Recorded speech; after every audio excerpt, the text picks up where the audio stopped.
Oh, she's a smoky muggy morning. Got a bunch of stuff going in the pay dirt box, so I gotta get out the magnet so the mailman stops. Let's go check it out. Oh, so I got a pile of boxes here. Got, if I remember right, a hat going to James Tigert, one to Chris Jewell. Oh, where was James? He's in Brookings, Oregon. Chris Jewell's in, how do you pronounce that, Chris? Pulliup? Pulliup? I don't know. And let's see. One going to Anthony Howery in Athens, Ohio. And this one, Deborah Hall in Pittsburgh, PA. It was probably a gift to her husband. It's a charcoal hat. I know that. Stephen Thier in down there in Plano, Texas. Plano, not plain old. Plano. Oh, and some Jpaydirt shirts to Rhonda Harvey in Goodlettsville, Tennessee. I bet those are a gift too. And God, what was I sending? Adam McGovern in Rush, New York. I think a shirt and a hat. Oh, and then Jeff Huggins in Nevada City, California, also ordered some Jpaydirt shirts. So those are going out today. You guys enjoy. You want to go with me in the truck, Mr. Griffey? You want to go truck? Should we go truck? Yeah, he don't care.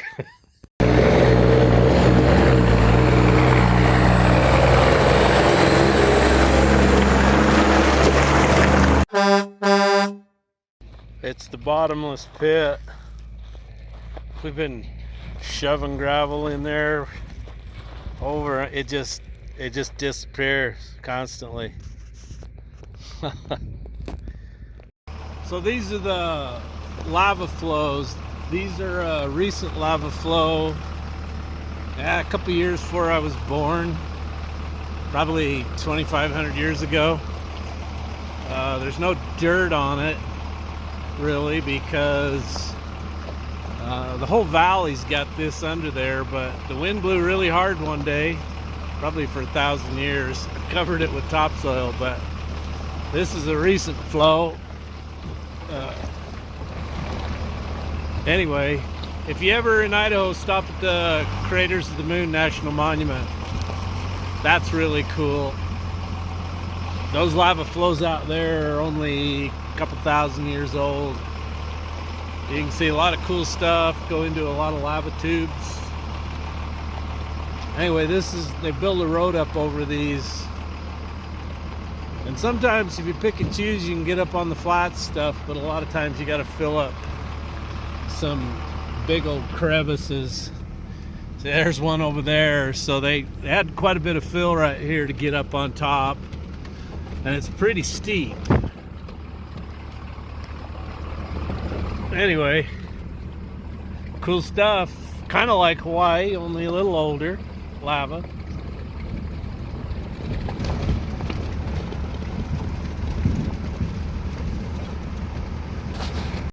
Oh, look what's coming down the road. Hope he don't break my windshield. Sure is a nice looking Peterbilt. Farmers. Oh, good Lord. That's a big old bolt, ain't it? Well, what am I gonna do with that? Put it in the truck and throw it in the scrap bin, I guess.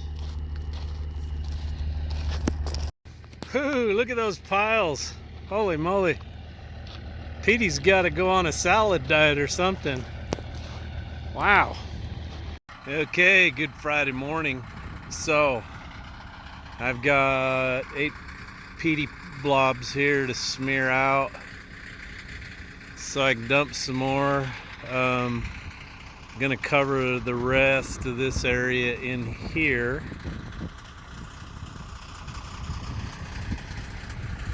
And then we'll see if they want to do this road coming up. It needs some real attention here.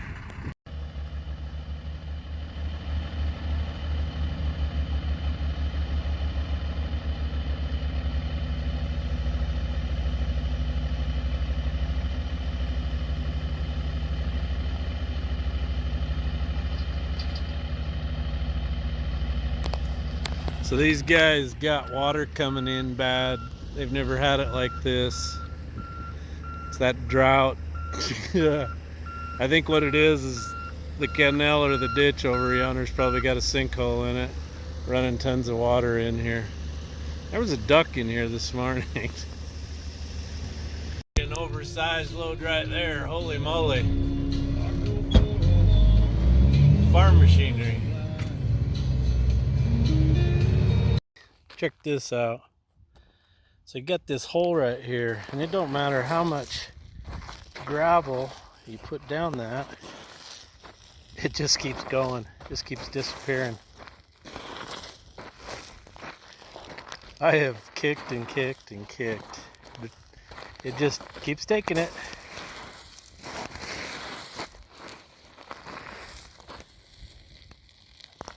I don't know where it's going. Oh man. When I come out here and start watering, you'll see them start popping up all over. There's several places where it just disappears.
So I got a whole load or two of water up there to be able to finish blade that crushed gravel.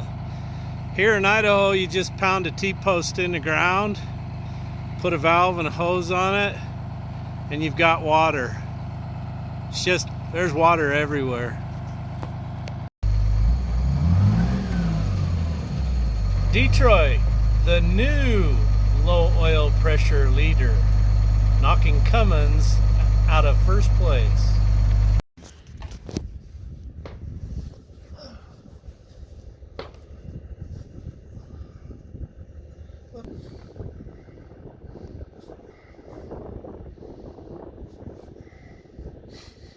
Okay, ready? Yeah.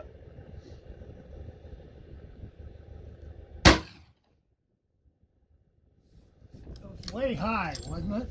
Yeah, it looks like you got it clear up on the back hump.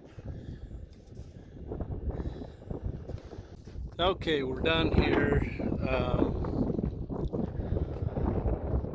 So I got her watered and bladed up best I can. There's some places out there with some lava heads sticking up. Nothing I can do about that. You'd have to raise the whole thing up a whole bunch more. I didn't want to do this because trying to, you know, put it all in even thickness, because the grade underneath it wasn't the same. So, and there was no way to level that. So anyway, I brought two more loads, one there that they'll take a little tractor and smear around there and up around the building. Then I dumped one over there behind the cedar tree so they can take it out and use it on their trap course as they need it. So I've been the lone man here for the last 2 days. Get this, the boys went clear to Phoenix to look at a couple of Wabco 35s, and they get there and the guy who owns the trucks sold the property or the mine to somebody else, and he had like 45 days to get rid of everything, and I guess he's got a bunch of it sold. He's been paid for it, but they haven't come and got the machinery. The owner decided it's his now and has locked the gate and won't let anybody in. So the original owner, has now got an attorney involved. The boys are just coming home. They can't hang around and wait to see what happens. So I guess no go on the haul trucks unless something happens and he calls back and says, hey, I can sell them. I think if it was me, I'd just go in there, fire up the haul trucks, run them out, bust the gate down. Possession's 9/10 of the law, isn't it? Anyway, what a crappy deal. They wasted their time going over there. So if you guys run into any more 35C Wabcos, let us know. Had a couple viewers send us that information. One was, they were listed on a Craigslist, but they were also just put in Machinery Trader too. And the price was super reasonable for what they were. Whether they were parts, you know, take one and make the other one run, at least they'd have 3 trucks.